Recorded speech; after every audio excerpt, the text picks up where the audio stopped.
and welcome back to the Speedrun Ragnarok 2020. In support of Take This, we are about to get started with the Spyro Reignited trilogy being run by SableDragonRook, and I will turn it over to you to take us in. All right, thank you very much. Hi everybody, I'm SableDragonRook. You can call me Sable. This is the Spyro Reignited trilogy, PS4 version. I'm not going to hold you up here, let's just get going. So timing is going to start, let me clear this little file. Timing is going to start when I hit X to select the first Spyro game here, so I'll give you a little countdown. This is going to start in 5, 4, 3, 2, 1, go. So hello everybody, thanks for having me. This is going to be Spyro 80 Dragons. It's kind of, not necessarily a category extension, but it's kind of a cheeky little category. I like it quite a lot. The goal here is going to be to collect all of the game's 80 dragons, which are these guys. Nestor here, this first dragon, is usually unskippable. We're going to be able to skip him by kind of manipulating the game so that we have downward momentum when we talk to him. The game, for some reason, just kind of doesn't like downward momentum. Lets you skip a lot of things as long as you're falling while you do them. So that's not going to be the first time that you see that.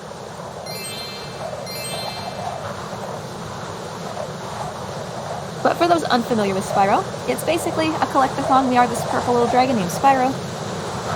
And all of his buddies are trapped in crystal. You know, they were talking about the big bad guy, Nasty Nork, and they said, "Hey, Nasty Nork, you're ugly." Wasn't a very nice thing to say. And of course he wasn't a very big fan of that, so he used his magical staff and turned all of the dragons into crystal, except for Spyro, because, you know, reasons. So Spyro's going around, he's saving his friends. Dragons are just one of the collectibles that you can gather in this game. Obviously you see some gems lying on the ground as well.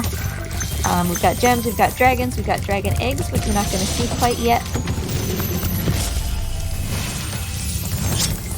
So, you know, if you're just playing this casually, you're just trying to go around, pick up all the stuff. In the case of this run, there's a couple things that we have to keep in mind. First and foremost is that we can't leave levels if they still have dragons, you know, because we need all the dragons. That's kind of the crux of the category, right? However, depending on what category of this game you're playing, you need more than that. Right now we're in the home world Artisans. It's the very first world. It's got, you know, the first levels of the game in it.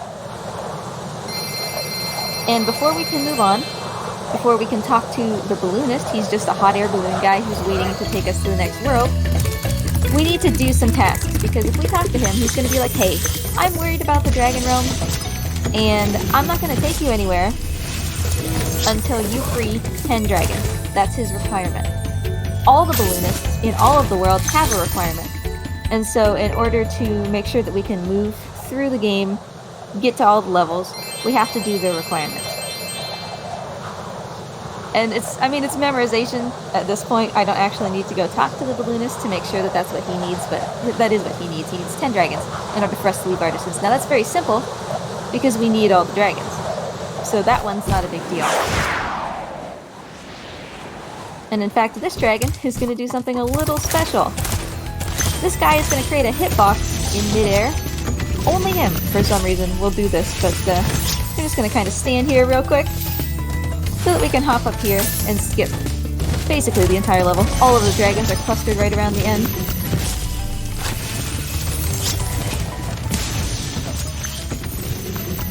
So we've already got the 10 dragons that we need to leave this world, but we're not ready to leave just yet because, you know, we need all of the dragons.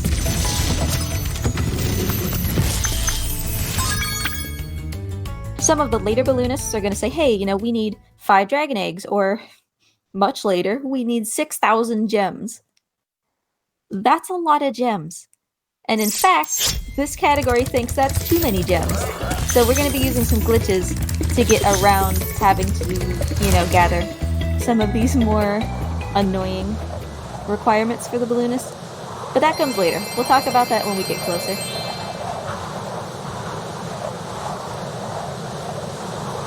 In the meantime, Dark Hollow is not a super common level in most Spyro speedruns. Usually don't do it. It doesn't have very many gems if you're running a run that needs those. So most people just don't really do it. We're gonna need it not only because it has dragons, but because the boss of Artisans, Toasty, is locked inside a portal that is closed. So, in order to open that portal, the game says, hey, you need to go to a world, doesn't matter which world, and go through the return home portal, which is one way to leave levels. Conveniently, there's a dragon right next to this return home portal, so we're gonna use Dark Hollow to fulfill that purpose and open up the boss. But there's actually multiple ways to leave levels, and we're actually going to be doing all of them. In this case, you know, we're leaving via the portal that is meant for you to leave. But most of the time you'll see me just pull up the start menu and exit the level, because there's no sense, right, in running all the way to this portal if I don't have to. Very occasionally, like you did in Town Square, you'll see me instead pull up the guidebook, which is a list of all of the places I've been, and use that in order to choose a place to go instead. And the reason for that is just because if you use the guidebook, you'll go to where the balloonist would take you if he was going to transport you to that world. If you use the exit level button, you come out in front of the level that you entered, and sometimes, you know, being in one spot versus the other is faster.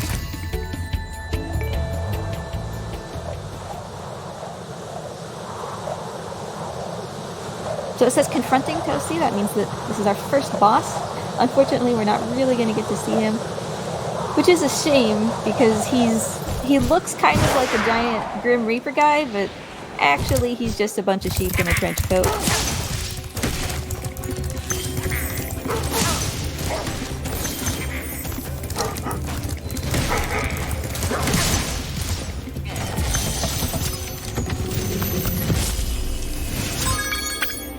So we'll guidebook out of this instead of exit level just because, as I mentioned earlier, that's going to take us to a place that's just a little bit faster. So with 16 dragons, we are done with Artisan's World. We don't need to worry about gems because this run is going to be glitching ourselves around any of the requirements that call for gems. So here's Mr. Balloonist. He's taking us to the next world that's going to be Peacekeepers.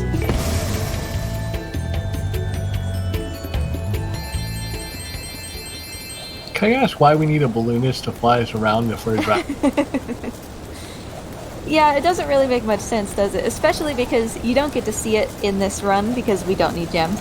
But there are a couple of flight levels as well in Spyro. So yeah, I mean, he can totally just fly around whenever he wants.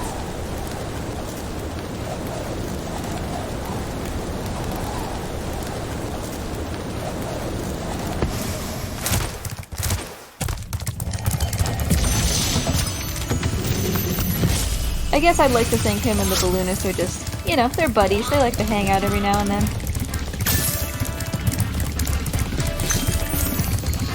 I guess that makes pretty much good sense. Probably better sense than anything else.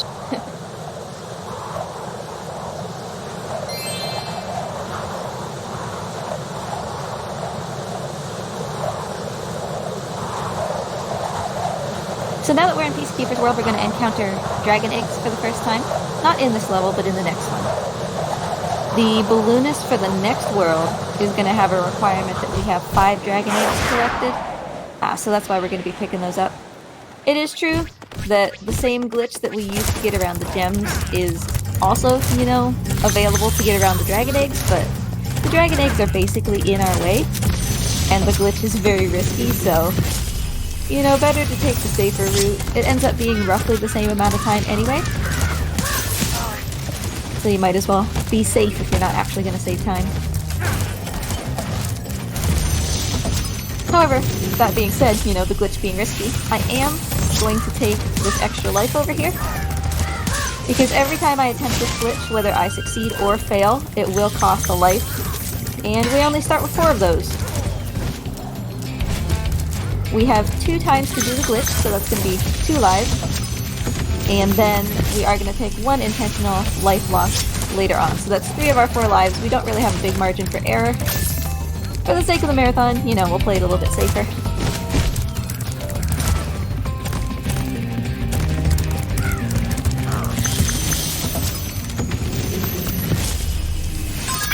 And it's not, it's not the worst thing if we get a game over. It just, if you're in a level when you game over, you have to kind of start that level over, so we'd rather not do that if we can help it.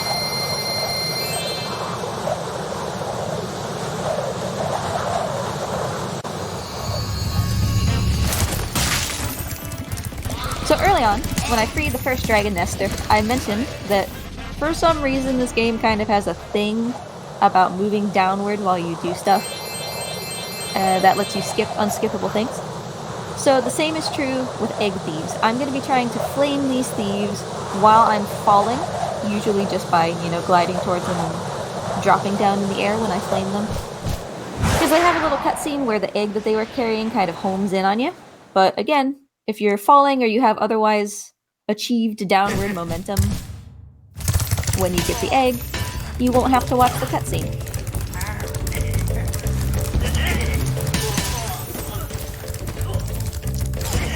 So you'll see that here.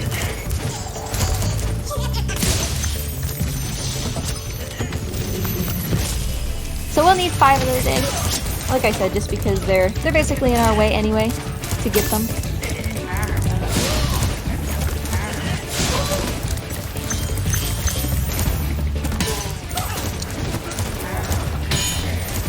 Now, the question of the hour, right? Why don't we need gems? This is a game primarily centered around collecting gems. The reason is because the balloonist that's kind of safeguarding peacekeepers, he's gonna be like, hey Spyro, I want you to collect 1,200 gems before I'll move you on. And in order to get to the final boss world, where Nasty Nork is, that balloonist is gonna say, I want you to have 6,000 gems. The 1,200 isn't necessarily such a big deal, but the 6,000 is quite a lot. So, in order to get around that, we are going to kind of use tools that still exist in the game that, probably shouldn't still exist in the game. And that is going to happen in this world, so let me start explaining that, because it's a little bit of a doozy. So when you free a dragon, any dragon, a fairy will pop out. And the fairy's purpose is, to save your progress. She'll also let you watch the dragon again if you want, because they did an amazing job with all these dragons. And so when she's out, you can talk to her. And the game thinks that you're controlling Spyro whenever you talk to her, which makes sense, right? Because when would you not be controlling Spyro but freeing a dragon? That's important to remember. Because when the game thinks that you're controlling Spyro, unsurprisingly, you can control Spyro. This matters because we are going to do some very finicky button presses. Excuse me. We're going to do some finicky button presses to ensure that when the fairy talks to us, we take her with us. So in other words, we talk to the fairy in front of the dragon, walk away, and we can walk anywhere on the map, and we'll still be able to talk to the fairy. So that's step number 1. That's called fairy storage. Step number 2 is we're going to hop in the balloon. Because the balloon, it's trying to take us in between worlds, but normally you can't move when you're inside the balloon, and that's why that fairy storage is important. If we hop into the balloon while we can still talk to the fairy, and then we talk to the fairy, the game is going to be like, hey, if you're talking to a fairy, you can totally control Spyro, and that's going to let us move inside the hot air balloon. Why do we care? Well, because Out of Bounds in Peacekeepers is a developer's tool. It's just a innocuous looking little box that's floating in midair. And it's actually a hot air balloon. But unlike the hot air balloon that we will be riding at that moment, it's a developer's balloon. So it's probably, it was probably used in playtesting so that the developers didn't have to go and actually do all of the things every time they wanted to test something. So that balloon lets you go anywhere without doing the things that the balloonists are asking, like getting the dragons, getting the gems, all that. So the developer's balloon is basically a free balloon. You can go wherever you want. And that's great. So we're going to go out of bounds, hop in that balloon, and tell the balloon to take us to these worlds that we don't want to do the requirements for. And that's how we're going to get around those requirements. The game's going to go all sorts of crazy, because we will have already been in one balloon, right? So the game's gonna be like, whoa, you're telling me to go to like 6 places at once, I'm so confused. The screen's gonna go wonky, it's not gonna load stuff right, it's gonna be a real trip. It's one of my favorite parts of the run for sure.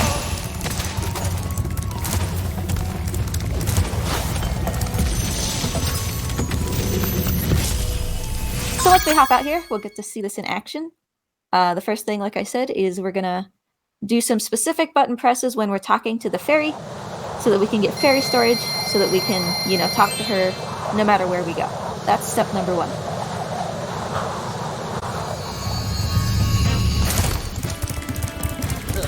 Magnus is conveniently right next to this balloonist, so he's going to be the one that we try to get fairy storage off of.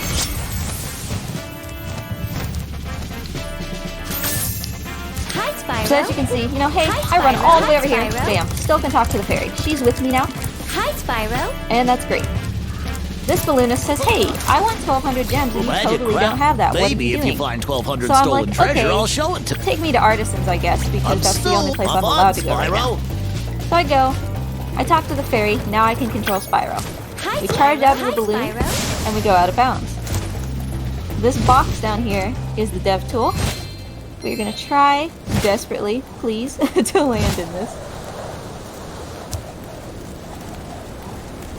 So we're gonna go to Nasty's world. That's the very final world of the game. I only have a couple frames to put that in without soft locking, so it looks good. We came in sideways. So the game's kind of flickering because it's loading Artisans, which we chose to go to first, and then Nasty's, which we chose to go to second, at the same time. I'm gonna hop in the water here because the game is really having a hard time, you know, wrapping its mind around what it wants to do. It's playing the intro cutscene. It really doesn't know what's happening. And here we have it fulfilling my first request, which is to take me to Artisans. But if I quit the game and enter again, it'll fulfill my second request, which is to take me to Nork's world. That's where I asked to go in the dev tool.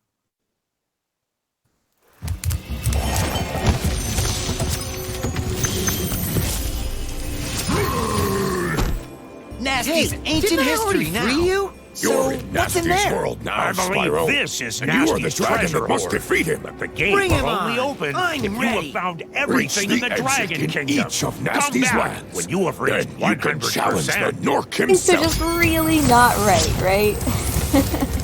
I love I'm doing just- this so much. I have no words. It's amazing.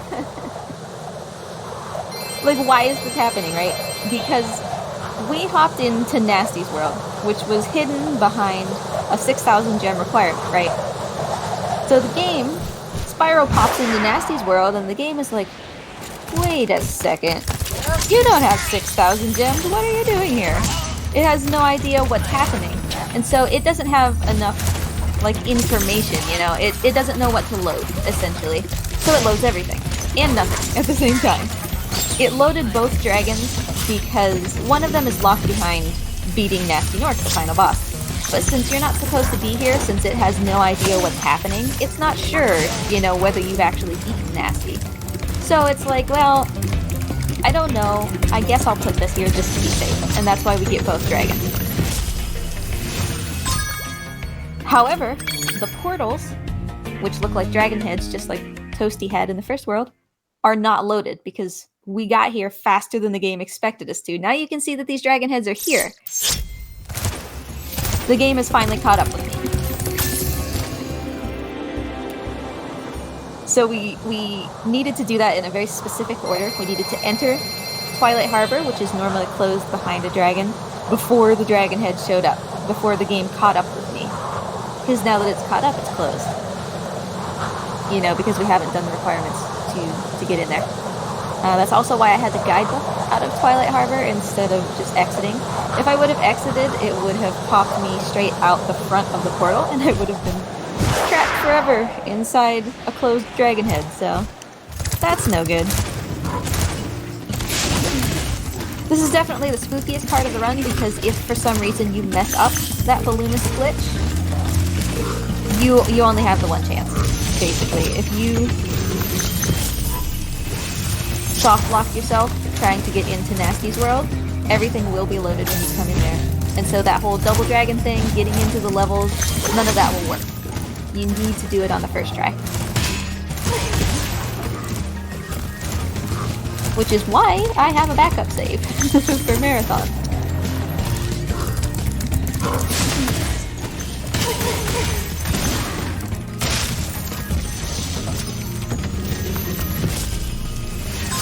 So that's it for Nasty's World. This is actually, I do believe, the only Spyro category that doesn't actually ever see the final boss. We don't fight Nasty at all.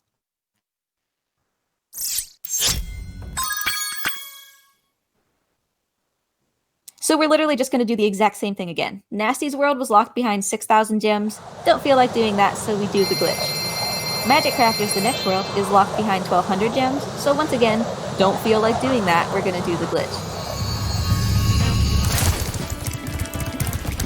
And you'll see that just like Nasty's World, Magic Crafters is also not going to be caught up with me by the time that I get there. Fairy storage can be a little finicky sometimes. There we go. Hi, Spyro. Hi, Spyro. Hi, Spyro. So once again, we'll gain control of Spyro by talking to the fairy. Hi, Spyro. Hi, Out of bounds.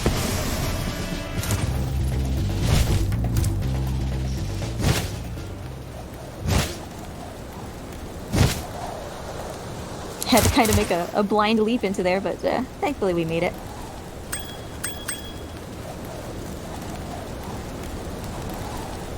If I am too early or too late with this input to choose Magic Crafters or Nasty's World or whatever, there are a variety of soft locks that you can get, actually. Sometimes Spyro will just kind of fall out of the world box and you can watch it, you know, kind of rising above you into the distance. So he falls past the death floor and then he just falls forever. Sometimes he'll fall and land on the ground and then he just can't move anymore. Sometimes he'll be in between two world boxes. You can see Magic Crafters and Artisans at the same time, but you're like in a black abyss outside of them. So you really do only have a couple frames to successfully enter this input. We did it though, and no enemies are here because once again, the game is like, what are you doing here? But by the time we come out of the next level, it will have caught up and everything will look the way that it's supposed to.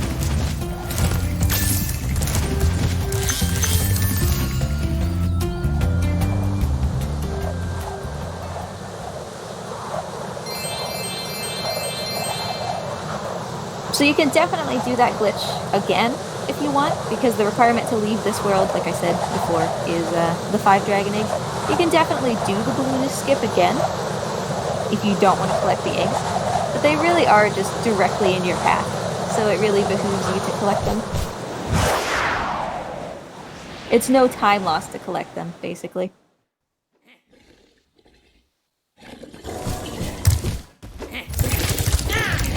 Now, something else that is worthwhile to know is that all of these categories for Spyro Reignited are timed on in-game time, and in-game time does not pass while dragons are playing.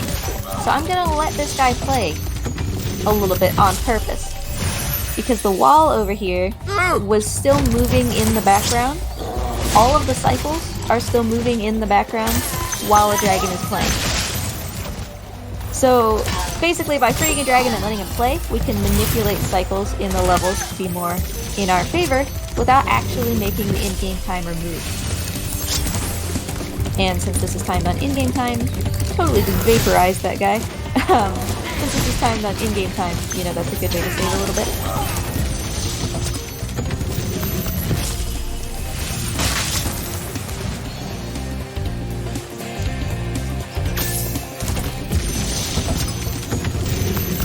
And Magic Crafters is definitely all about cycles.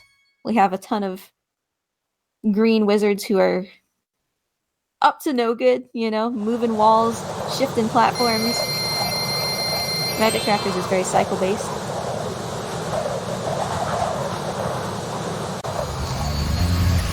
So now all the enemies are back. You know, the game has caught up with me. And there was more downward momentum to get that thief, so we didn't have to watch the scene. He can be relatively tricky to get, so it's good that we got him on the first try. Why don't I hop in and do a couple plugs real fast? Yeah, for sure. I don't have any new donations right now, but I do want to remind everybody we do have bid wars for some upcoming games later on this morning. We've got a bid war for Super Mario Land. Let's pick the palette. No bids right now on Gray, Red, or the Super Game Boy default palette. We also have incentives coming up for The Legend of Zelda. Choose a sprite, either a good sprite or an evil sprite. And we've got a bid war and a goal for We Love Katamari. Picking the elephant level song and the or take it back, there's a different one that I just lost. But yeah, definitely get those donations in because we got some more great runs coming up later on this morning. Plus, of course, donations always go to a good cause, so it's definitely worthwhile.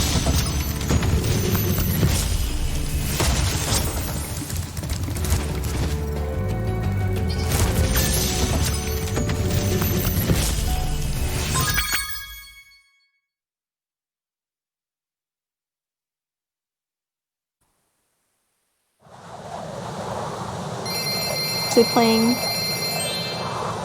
Spyro here on a PS4 Pro with an SSD. So if this game interests you,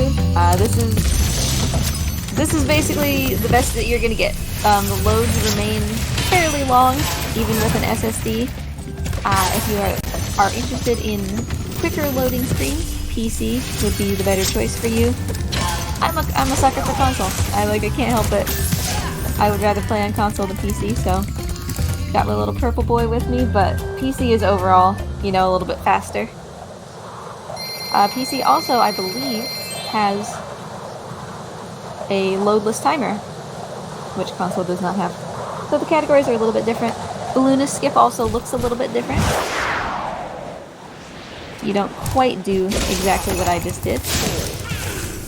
So if this is a run that interests you, you actually have a lot of variations you can check out. Excuse you. These green wizards, I tell ya.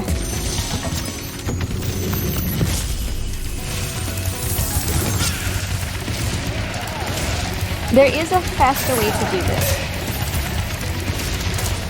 But, if I'm being real, it's not as much fun. I always do the slower method in marathons because it's a lot more fun to watch. Again, because these categories are timed on in-game time, we can do a ton of menuing and go get a completely different egg feed for this 5th egg. But it's a lot of just sitting in menus, and that's not really fun to look at, right? So I would rather do it the way that seems a little bit more fun and lose a little bit of time for it. We're not trying to set any world records. So there's our 5 dragon eggs. That'll be enough to leave this world.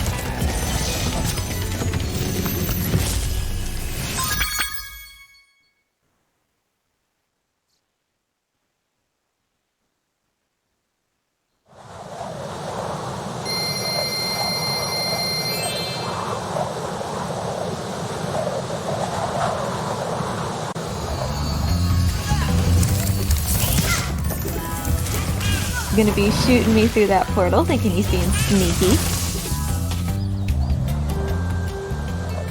So Blowhard is the only boss in the 80 Dragons run that we actually do get to fight a little bit. Which is scary, because Blowhard is my personal kryptonite. I only have to face him once of the 3 times that you're supposed to face him in this level, thankfully. But he is in charge of opening a door that will get us to the dragon. The reason he's scary isn't necessarily because Blowhard himself is scary, it's because this level's full of these green wizards. And these are the most OP things.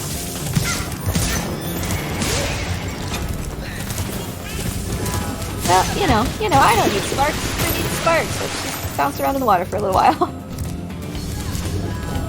If you're unfamiliar with Spyro, I haven't said too much about Sparks because he's mostly used for gems, and we didn't need gems. But Sparks is my little dragonfly friend. He is my health bar. So When he's yellow, I'm at full health, and as I get hit, he will change colors. He'll go from yellow to blue to green, and then he'll disappear. If I get hit while he's gone, he's currently gone, I will lose a life. But these little, you know, the sheep and the goats and everything that pop out like butterflies can heal him. So I pop the butterfly there to get my green sparks back. We kind of low-key manage sparks throughout the run. He's helpful because he picks up gems from a distance, so that you don't have to actually walk over them. For the sake of 80 dragons, that's not super, you know, important because we're not getting gems. But he's still obviously important as my life bar. So every 10 fodder animals, or the small animals that pop out butterflies, every 10 of those that you charge through, or flame, or whatever, like this chicken, will be an extra life butterfly. So we kind of try to manage it so that the 10th one pops in this world, Beastmakers. Because Beastmakers is, like, unironically very challenging. So you're likely to lose quite a bit of life on accident in Beastmakers, and it's really nice to have that extra life butterfly, because an extra life will take you all the way back to yellow sparks. So essentially, you know, you're taking damage, things might not be looking so good, you've got green sparks, you've got no sparks, and then you pop that extra life and you get a full heal, basically. So we, you know, are low-key keeping track of how many of these fodder animals we have run through, so that the 10th one will be in Beastmakers.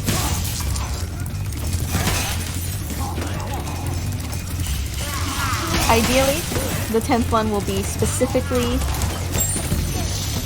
in Misty Bog, which I don't think you would find a Spyro runner who thinks that Misty Bog is anything other than the hardest level in any speedrun.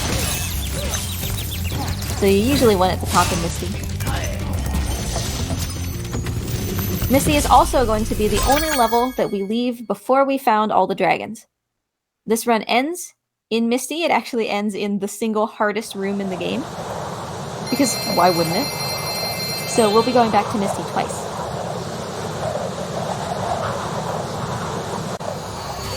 And the reason is just because Misty is kind of a weird shape. It's kind of like a squiggly looking Y shape.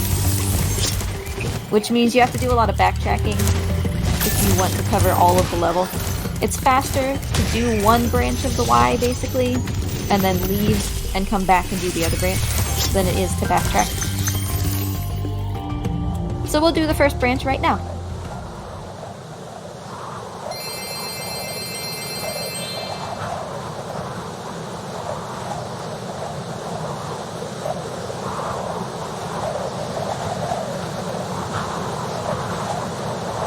The reason that Misty is so hard is basically just because all of the enemies either have really good tracking or really, shall we say, generous hitboxes. And so it's very easy to get hit by basically everything. And once one thing starts hitting you, it just gets bad real fast. So this level is definitely spooky.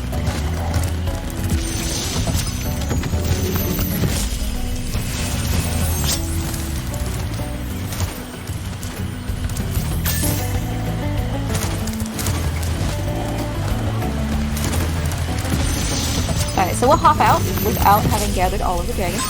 And we will, we'll pay Misty another visit later.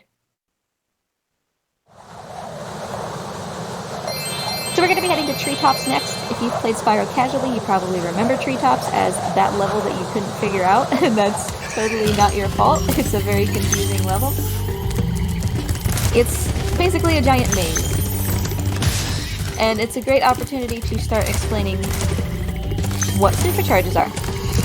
When there are arrows on the ground that Spyro runs along, it makes him go super fast. And if he supercharges for a long time, or he hits a second supercharge, he'll go even faster. So some categories will have you actually go down a supercharge and kind of manipulate Spyro so that he doubles back and does the same supercharge twice. To make him go extra fast and reach places that you're not really supposed to reach with just one supercharge. But the intended way to solve this level is to supercharge around and jump from platform to platform and from supercharge to supercharge until you can get to the places that you need to go. and it's a big maze. We're not going to do any of that, because why would we do any of that? We're speedrunners, right? So instead, I'm going to grab this supercharge, tap this building to slow my momentum just a little bit, which is going to allow me to make that turn that normally would not be possible. And that gets us straight to the dragon that's at the very end of this very difficult maze of supercharges. That prevented us from having to jump all across the level and go across a ton of platforms just for the sake of getting poor Jed out there. If you listen to what Jed has to say, Spyro actually says, like, dude, you could have picked an easier place to get stuck.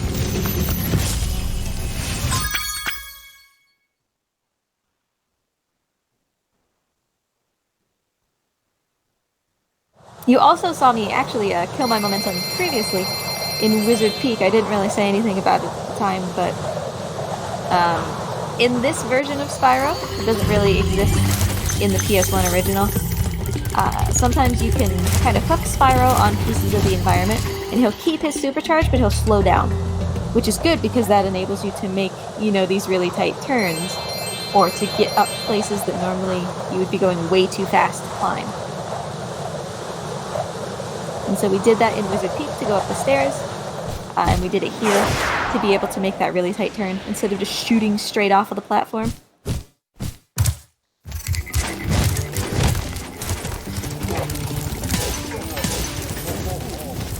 Metalhead here is the boss of Peacemakers. Again, we're not really going to see him. Dragons are put in front of the bosses because they're save points, so we don't usually get to see the bosses.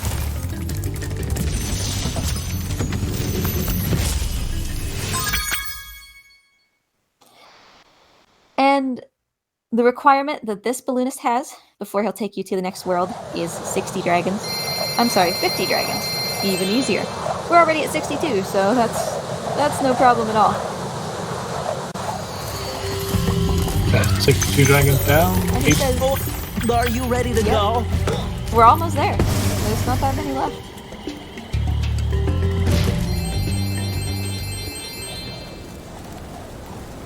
So Dreamweavers is going to be the final world. Usually, Dreamweavers is not the final world because you have Nasty's world, but we don't follow the rules, right? We already kind of glitched our way into Nasty's world. So Dreamweavers is going to be the last full world that we do. Of course, we have to go back to Misty and do a little bit of cleanup there. But Dreamweavers is, I would probably say, my favorite world. Always has been since I was a little kid. But it also has definitely the longest levels, and some would say kind of the most complicated levels. Haunted Towers here, that we're going to enter in just a second, has one of the run's hardest tricks, aside from the notorious balloonist skip, of course. And it has to do, once again, with Supercharge. So I am going to actually try to go backwards on a Supercharge platform. Normally, in order to pick up the Supercharge, you have to go, you know, the same direction that the arrows are pointing. I'm going to try to go backwards so that I can leave the way that I came, but still have Supercharge. And that's going to let me skip solving this entire puzzle where you have to charge through doors and knock stuff down and go through a little system of really tight tunnels while going super fast and kind of not being able to see. And instead it's just going to let me basically supercharge jump my way from the beginning of the level all the way to the end. I have just been smooched by a fairy, which gives Spyro temporary super flame powers. It lets me flame through things that Spyro normally wouldn't be able to flame, like metal.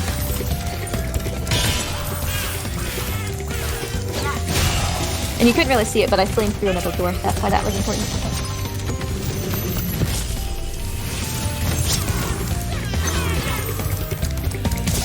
Alright, so let's see if we can pick up this backwards supercharge.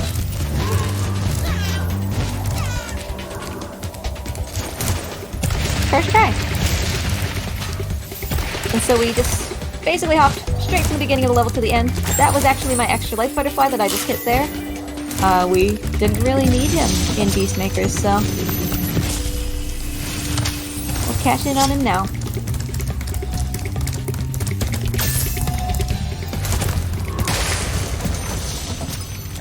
And it's super important that I guidebook out of this level instead of exit. If you exit, as a reminder, you come out in front of the portal that you entered. If you guidebook, you show up where the balloonist would take you when he takes you to the world. If we had exited and just showed up right in front of that level, we would have had to ride a ton of whirlwinds, and time still passes while you're riding those whirlwinds. So we would have lost close to 20 seconds.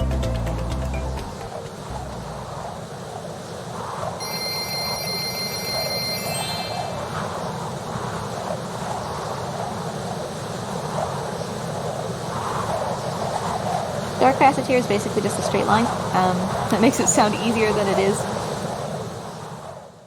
Throughout Dreamweavers, you know, we've got these guys in jester caps. These guys. They're called fools. And in this particular level, they have lanterns that determine whether the enemies are big and spooky or tiny and very adorable. We want them to be tiny and very adorable, because that means that they don't hurt me. So if I light up his lantern, they will get smaller then. And that is definitely what I need. Because if you get eaten by these big red dogs, you know, they're very spooky and they take a long time. Because who doesn't love small, adorable monsters Thank you for instead of big, scary releasing ones? me. Exactly. I mean, they're... Oh dear. They're cute, tiny little doggos.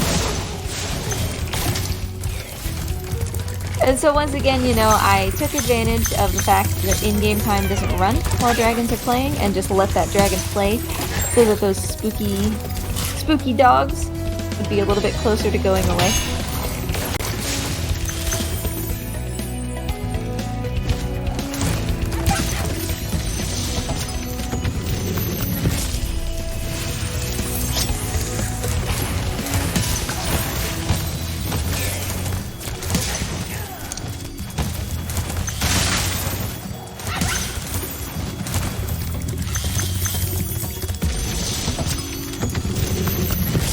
There's 10 left, and boy, it has seemed like we've barely just begun and we're already over.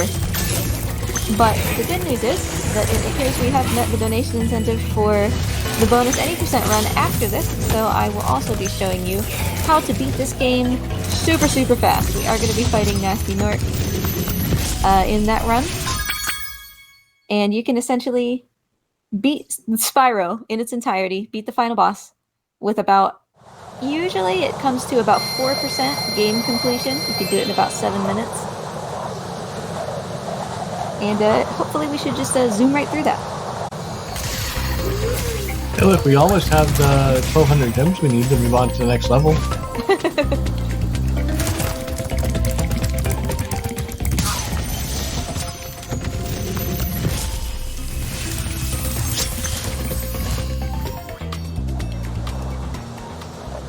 And you know, for perspective, right? If we had actually spent the time to collect the 6,000 gems, the 50 dragons, and the 5 dragon eggs that you normally need in order to get to Nasty's world, that's just a regular any % run. It's specifically called any % NBS, which stands for no balloonist skip, because, you know, you don't skip the balloonist like we did here. That run by itself usually takes about 55 minutes. So, you know, that's a lot of extra time on top of getting all the dragons, which is why we don't do that. But yeah, Spyro interests you as a speedrun, and you're a little bit either intimidated or not interested in the balloonist glitch. There are definitely other categories that don't use it. So feel free to give it a try, even if the balloonist skip is not for you. And if you like the balloonist skip, we have 80 dragons, we have regular any % that uses it, and it's different on PC and console, so you've got lots of choices.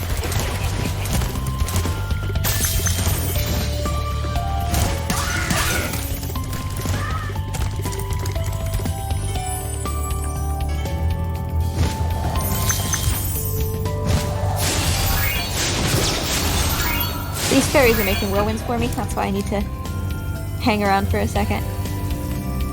It is true that the first time that I freed those fairies, Spyro is capable of making the jump across, like he can go the distance, but there's an invisible wall, which is why I did have to wait for the fairies. That wall, on the other hand, completely doesn't exist, even though it's not invisible, so we just charge right through it.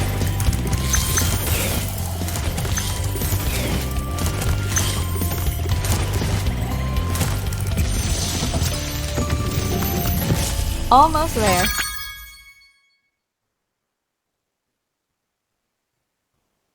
Five more dragons.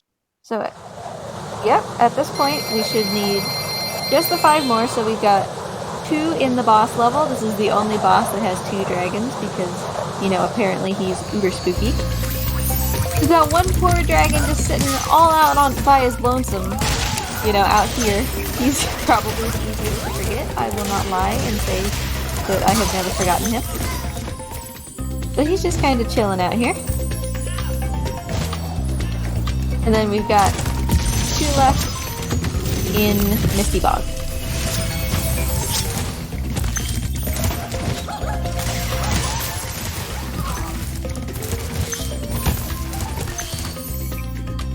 I usually show off the design of 1 dragon, because, you know, we're skipping through them so fast, right?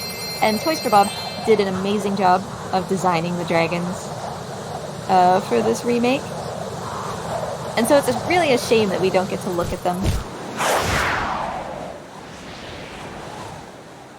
Rest in peace, timer. Oh well. We time on in-game time anyway. It's probably fine. But yeah, we don't unfortunately get to see very many of the dragons, so I usually play just 1. And typically I play Latif, just because he's my favorite, and he always has been. But this time I think I'm actually going to play, I believe his name is Revillo, because he is an adorable little yarn dragon, and I love him to death. Bye! Spyro didn't quite grab the ledge. I wanted to make sure you knew what the colors at the bottom of the level look like. I'm doing my speedrunner duty. It's such a beautiful bottom of the level. Shame not to show it off well.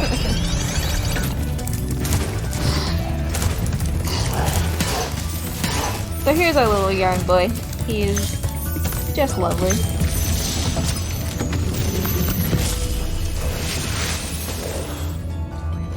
Any advice before this battle? Advice? A wise dragon once told me aim high in life, but watch out for flying boxes. Huh?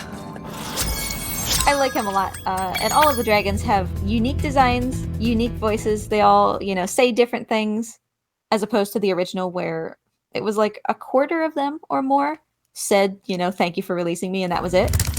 So they definitely made a lot of really impressive changes to the dragon.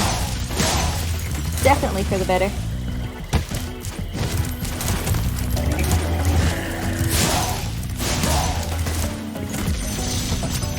So here we are in Misty. We've got 1 dragon left. That means timing is going to end as soon as I pull up the menu to see that we have collected 80 dragons. I'll call it for you. But first we have to go through the hardest room in the game, which is right here. I will get hit. Yep. So timing's going to stop here right now. And that was a 2053. You can see in the top right, which is actually... I think that would tie for 2nd place. I currently have the world record in this category at 1936, but we did do the slower version because I wanted to show more stuff off. So this is a 20 anything, and a marathon is decent. I'm quite happy with that. But I'm not gonna keep you waiting. Let's just hop back to the title for any percent. Go ahead. I was gonna say it was an amazing run to see and collect all 80, and I'm really looking forward to this 80% bonus run that we're about to have here.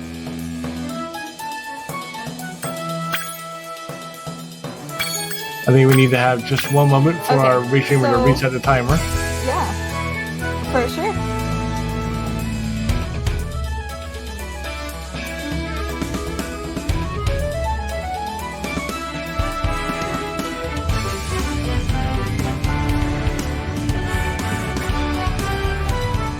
And we are just gonna blaze through this 80%. I like this category quite a lot.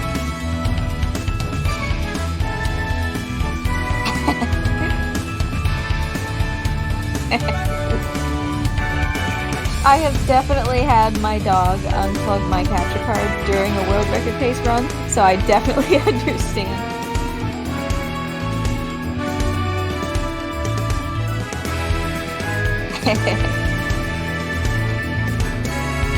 Alright, beautiful. So it's going to start when I hit X here, so we will start the timer in 5, 4, 3, 2, 1, go. So this is going to be a quick Spyro any percent. A lot of the same principles still apply. You know, we're still going to be doing the balloonist skip because that's how we're going to get to Nork. We're going to do it a little bit differently. The requirement to leave artisans, which we talked about in the last run, is... So this time, instead of getting all 16, we are just going to hop to the ones that are the fastest for us to collect. Once we get those 10 dragons, we're going to go and do the balloonist skip one more time, but we're going to get it off of Titan instead of Magnus. Magnus was, again, you didn't really get to see him because we're just, you know, blazing through all the dragons so fast, but Magnus is this awesome, like, sumo wrestler dragon. I like him quite a lot, and he is right next to the balloon. You can get fairy storage off of Magnus if you want to for any percent, it's just a little bit slower. However, it is easier because Magnus is up on a hill, and you need to glide away from a fairy in order to get fairy storage. So being up on a hill means, you know, you glide downhill, you can go further, it makes it easier. Titan, on the other hand, is on flat ground, so you really need to have good technique with that fairy storage in order to get storage off of Titan. So we're gonna be using Titan because it's faster. He's the first dragon that shows up in Peacekeepers, but we'll cross that bridge when we get there. For now, the goal is just, you know, 10 dragons. And actually that little bonk right there, to give you a kind of an idea of how tight the timing is for this category, that little bonk that I did against the wall would probably completely disqualify me from world record time because it loses 0.7 seconds. This category is very tight. Why did I exit the game? Well, I'll tell you. It's because in my 80 Dragons run, if you quit the game from inside a level, the game defaults to quit the next time that you open the menu, so... Whoops. Oh well. It doesn't make a difference on in-game time.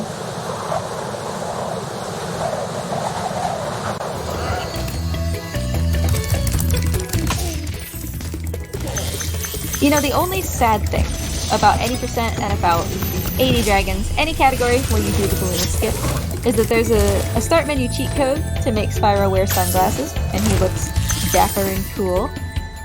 But unfortunately, when you do the glitch, they come off, and that makes me sad. So if you want Spyro sunglasses, try any percent no balloonist skip. And who wouldn't want Spyro with sunglasses? I mean, seriously.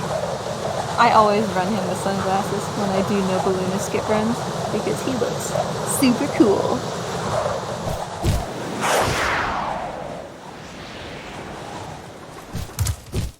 So once again, you know, Nils here is going to create a little hitbox in midair for really no apparent reason, and I'm going to use that to get to the end of the level.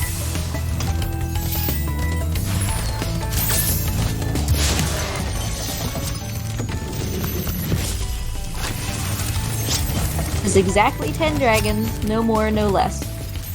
Less and we won't be able to leave artisans, more and we have just wasted time for no reason. So this will be our 10th dragon, all the more that we need.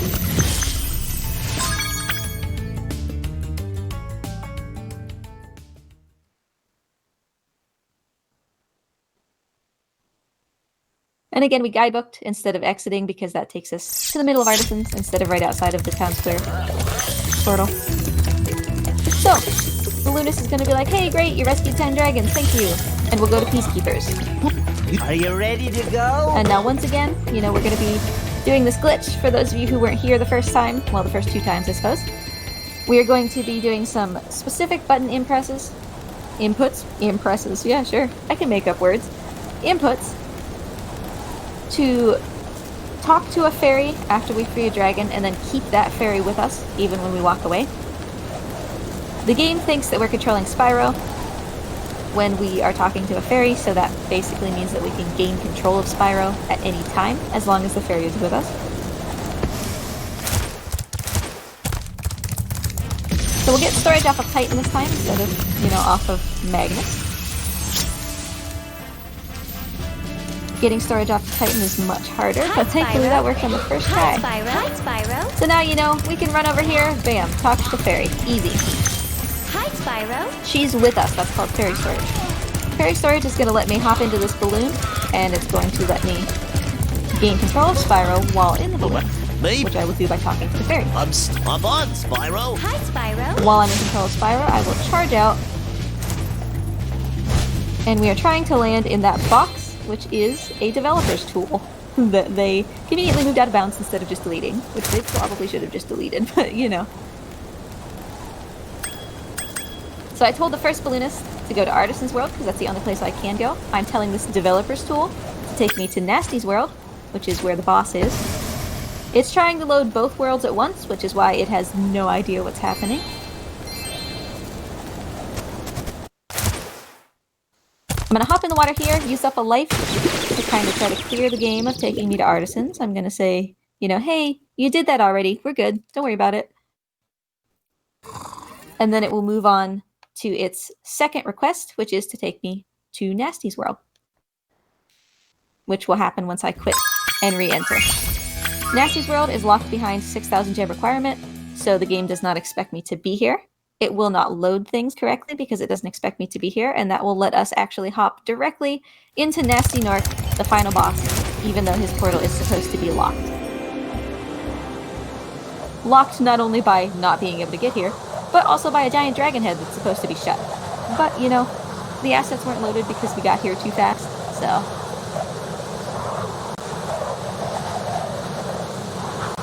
We will actually confront Nasty Nork. Timing will stop once I flame him right in the buttocks for the second time. But first, we need to get to him. And in order to get to him, we need to lower the platform that he's standing on. There are two thieves. These green thieves are much faster than the blue ones that are holding eggs. So we gotta try to kind of snipe them around corners. Ooh, nice early thief.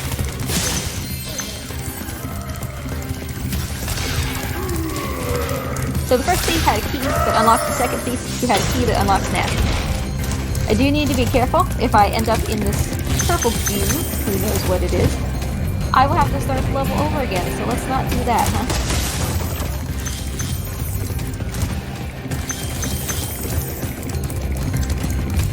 So we chase Mr. Nasty. We can't catch him no matter how hard we try, so...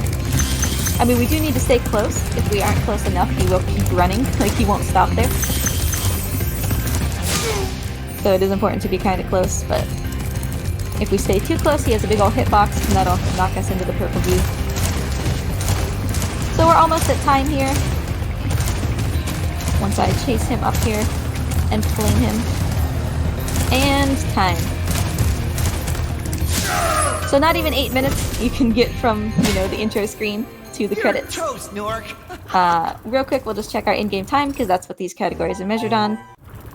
But thanks for having me, everybody. I certainly had a lot of fun. Spyro's my best boy. Let's see what time we ended up with here. 3:05. That is pretty decent. The world record is 2:59. I can't remember. I hold the world record for this category, but I can't remember if it's 2:58 or 2:59. So that was Spyro 80 Dragons and Spyro Any %. Well, GG's on both runs. That was amazing seeing the 80 Dragons, and then this very, very quick 80%. That was amazing. An 8-minute out of game, 3-minute in game time. That's unbelievable. So, GG's. Thank you. We actually ended up with 6% game total because I'm a pleb and I got some extra gems. You can do it as low as 4% if you know, don't run into certain gems, but easy peasy. So thanks for having me, everybody. I stream a ton of Spyro runs. I also do Last Guardian. We have a Last Guardian run coming up later this week at this marathon, so if you're interested in that, feel free to check that out. Don't forget to donate to a good cause. Take This is a great cause to support, and there are still a ton of bid wars and, you know, donation goals for other games. So it would be great to show support to the charity and the other runners and make sure that they meet those incentives so they can show off even more of the cool games that we all love. Yes, please feel free to get those donations in. Again, Speedrun Ragnarok 2020 is once again supporting Take This. Take This is a mental health nonprofit, and their main mission is to inform the gaming community about mental health issues, provide education on different disorders and prevention techniques, and reduce the overall stigma around mental illnesses. If you'd like to learn more, please visit takethis.org. We are going to step aside for a minute, and we will be back in a little bit with our next run, which will be Mighty Morphin Power Rangers by J?